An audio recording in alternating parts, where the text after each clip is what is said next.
So what do you like when you train an athlete? Were you training them for specific, goals? Yeah. Like what could you do for a pitcher or a hitter? How do you improve upon what you're trying to do for that specific sport? Yeah, I was a pro bodybuilder, but I'm not teaching bodybuilding for these guys. People think, oh, he's just about teaching bodybuilding. That is not it.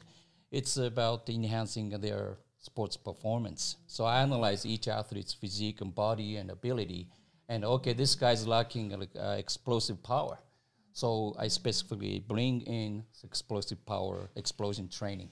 Or this guy is well-skilled but no strength or no coordination. So I have to bring in that kind of training to enhance his, abilities. So for it's those just specific muscles. Do you target muscles like, twisting muscles like transverse obliques for hitting or, certain movements, deltoids for throwing or whatever? Ichiro was very skinny, very well-skilled, but very skinny. And Major League Baseball pitchers are much faster, bigger, stronger, and more, 160 games per year versus Japan, it's only 130. And travel distance is even longer here, so you have to survive through 160 games. So that was Pete Rose's bitch then, huh? The 30 games? Yeah.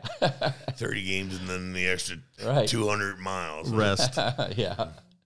So, boost up Ichiro's power, strength, and everything. Taught him what to eat, and so his body will recover faster like that. So. Did you see a big difference in his physique? Oh, yeah. Still playing for Japanese league. So after the first year we trained, he went back and still playing in Japanese baseball league and hit probably 3 times more of a home run per season and almost hitting 400, batting average. And everything got better. So then he came to the States. But he was criticized, Oh, he's too small, too weak. He's not going to ever make it. And baseball analysts were saying that every single one. And he got, I think, the first year 5 titles, Rookie of the Year, MVP, batting average king, the first year, stolen bases, everything. So he shut them up. But that was nice to see, he proved it. So did he ever mention your name? Or I think he forgot. He did. I've been lifting weights all by myself. He did. So I started to get more offers. They wanted to be trained, coached by me for different sports. So I started to coach a professional golfer to professional surfer to all kinds. Yeah. Because we ran into that. Rocco Ciatoli was my hands guy for the fight game. Right. And Dominic Cruz came in to the gym, and Rocco taught him how to fight, stand up. Wow. And I guess he got interviewed one time. Cruz did, and he says, well, where'd you learn to box? Oh, I taught myself in my garage. Wow. Yeah. Completely shit on Rocco.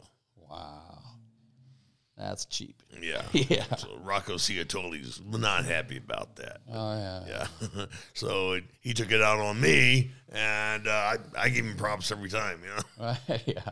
So you got any Hollywood people you train? Anybody? Not right now. I didn't get involved in, training actors much because they are not too dedicated athletes, right? I like to train athletes more because I was competitive. So I want to boost up athletes' power, ability to make them better in their sports. It makes me feel happy. I think Dan can relate too. Oh, no, I totally what he's saying right there. No, that's great. You train Harry Smith, right? Yeah, Harry Smith, yeah. And who's he? He was he's a pro wrestler. Beat me to it. Former WWE pro wrestler for 5 years and came to New Japan Pro Wrestling Federation. But who was his daddy? His dad was Davey Boy Smith, known as a British Bulldog. And I think Dan knows very well. It's a great name in the professional state industry. Yeah. And uncle is Bret Hart. Yep. Right? Yeah. Just a whole legacy right there. So a great deal. Right. And Harry was like a thoroughbred from coming from a pro wrestling family.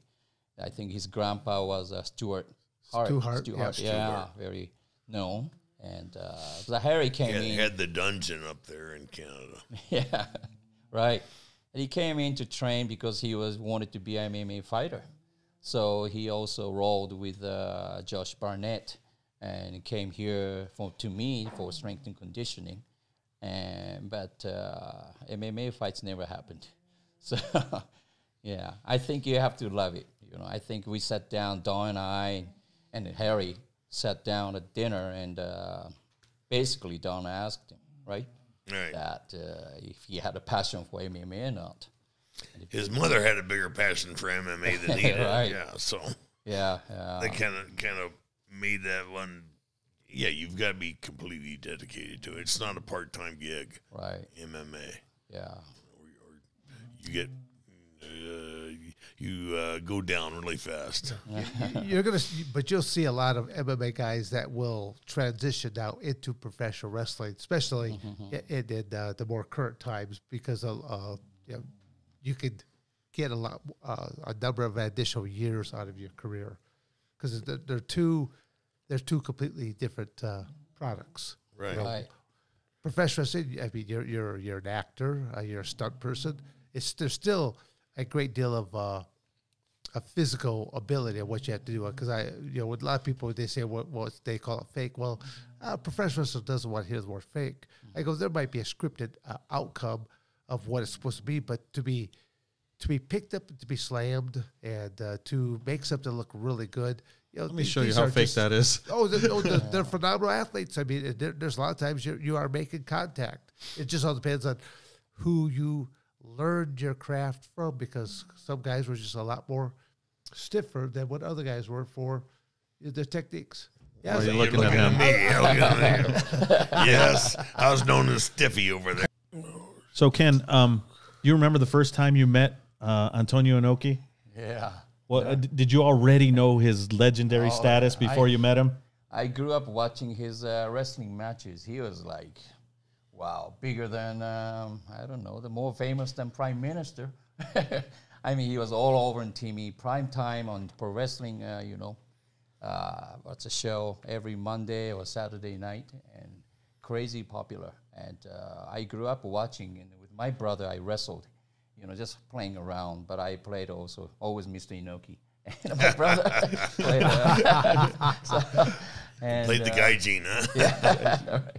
And then first time, at that time, my associate brought me to Mr. Inoki's office in L.A.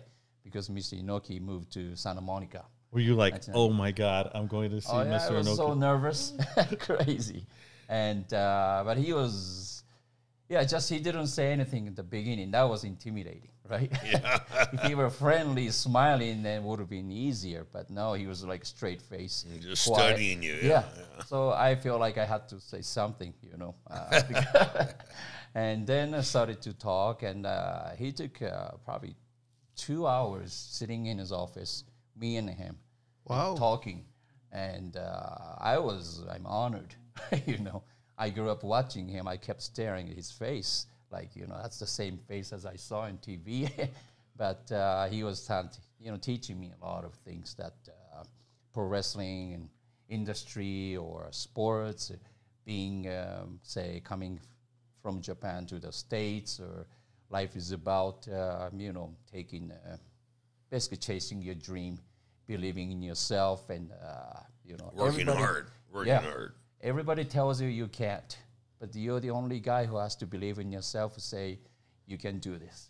So, and he has done it. So it's actually coming from the person who actually did it, and that was really motivating, inspiring. Well, he grew up in Brazil, and he was kind of like a indentured servant over there, right? Right. Yeah. Literally, he was a slave. Wow. Yeah, because his whole family took off from Japan to Kagoshima to Brazil, because after the war there was nothing left. So the family, decided to move to Brazil, look for a better life, and there was lots of advertisements of make a great life in Brazil, and all over Japan. So his family decided to live. I think he had a lot of brothers and sisters, like 12 brothers and sisters. Wow! And the whole family got on the boat. Hard to feed them after the war. Yeah. Yeah, he said he was skinny, but he was 13, and everybody got on a boat, a shit boat. It's like, boat people get on and smuggling into some other country, that kind of boat. And they were just all sleeping on the same room, on the futon. And it took a month to get there. And his father passed away on the boat. He got sick. And they finally got there and found out that was a slavery. Couldn't get out of the, the farm, land. Did they bury him at sea? Or did they keep him? I didn't never ask that part, but he got really sick. His father wasn't young, so passed away. And, I doubt they would keep the body on, I think so. Yeah, they would have to push him When you think about that, like getting on a boat and crossing the ocean to try to find a better life, that's, that's you're talking pretty ballsy. A couple thousand miles. Yeah, it's not just a 90-mile trip. Yeah, like you don't want to drive to Subway and get a sandwich, and these guys are getting on a boat for 30 days. Right. To try to find a better life, and then your dad dies at sea. Yeah. Wow. That would mess with your head. Right. And he said he couldn't get out of that property because, there were guards holding guns. Right. So they just had to do the work. Kids could at least go to school. And that's where he kind of proved that he had I think it was shot put competition or something, high school. Yeah, he was a shot putter, yeah. He's a big guy, man. I shook his hand, and his hand is huge. For Japanese descent, I mean, he actually was very, very tall. Yeah, really tall. Average height that time for Japanese man was like 5'5". Yeah. He was like that tall guy over there, 5'7". Yeah. That's right. So Mr. Inoki and Giant Baba, they started wrestling for Ricky Tozan. Ricky Tozan, yeah. Ricky Tozan was formerly a sumo wrestler and became pro wrestler. And became really popular. And so he took two deshi, the students, Giant Baba and Mr. Inoki. And then... Was that here? In Japan. In Japan? So Giant Baba and Mr. Inoki shared a futon, slept, and served Ricky Tozan. And Ricky Tozan taught them everything. And then as they grew up, Giant Baba started All Japan Pro Wrestling, and then Mr. Inoki started New Japan Pro Wrestling. Yeah. So Mr.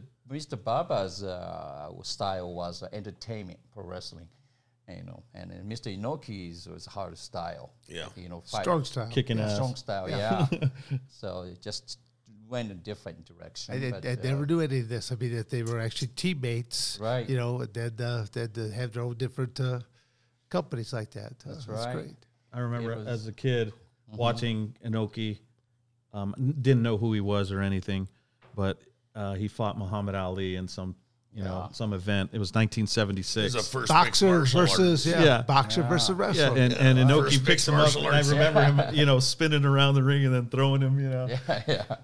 And then later on when we ended up in Japan, I'm like, wow, that's the same guy, and super. Right. Ali said, "I'm gonna call you the Pelican." Yeah. I can't even pronounce her name. I'll just call you the Pelican. Yeah, that's right. Now that was called a Tokon series, the Fighting Spirit series Mr. Inoki started. So he fought, I think, Olympic judo, gold medalist in judo, William Wuska, and Wuska, and then world karate champion, one after another, and then Ali, of course. That made Mr. Inoki, be a huge star. That he came up with an idea, right, and didn't know if that's going to be successful. He followed through with it. He set his mind to it, right, and he followed it. It took him years. And one question I asked him was, okay, like when you started to have fans, and so there are some fans who hate you, and other fans who love you. Now there will be a lot of jealous. Competitors, other fighters are very jealous of you because you're so good, you're a champion. You get that either way. So I asked him, I got the in pro bodybuilding as well. He'll explain that to you, Severn. Okay. Thank you. Thank you, Mr. Frye. Thank you. But, just imagine. Not everybody has to like you. I'm barely coming to grips with that. But I asked him how he dealt with it. Because in pro bodybuilding, I had to deal with it. And so how can I overcome that? Like, especially jealous competitors. Haters. They started to play politics, right? And so Mr. Inoki said, no, you're not there yet. You know, you're reachable. That's why they can play politics, those jealous guys. But you have to go up even much higher where they can't reach you. And then you won't have to deal with it. You'll be fine. Okay, I think he was right.